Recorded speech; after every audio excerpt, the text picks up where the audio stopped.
அல்லாஹு அல்லாஹு அல்லாஹ். இப்போ இந்த குளுக்கோஸ் ஏற்றலான்னு சொல்றீங்களா சார்? இப்போ குளுக்கோஸ் ஏற்றும் போது அந்த எனர்ஜி வந்து உள்ளே போகும் சார். அப்போ அந்த எனர்ஜி உள்ள நோம்புனுடைய நோக்கமே பசியோடு இருக்கிறது தான்.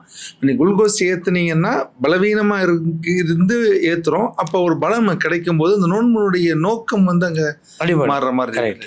இப்போ நான் சொன்னது இந்த ஊசியோட மருந்தை குளுக்கோஸ் மூலமாக ஏற்றுவாங்க சில பேருக்கு. அந்த மருந்து ஏற்றுதல் தான்.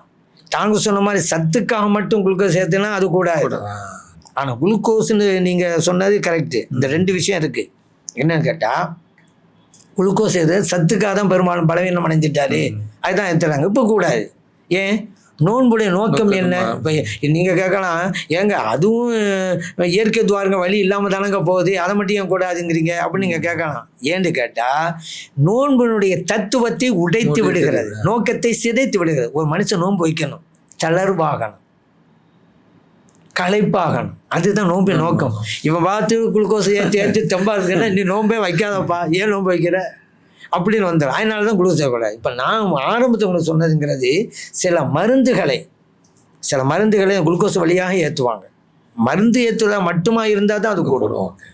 வெறும் குளுக்கோஸாக இருந்தாக்கா அது கூடாது. சரிதானே?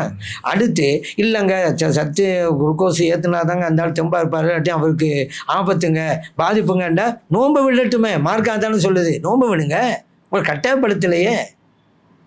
அதனால இதான் அல்லாஹ்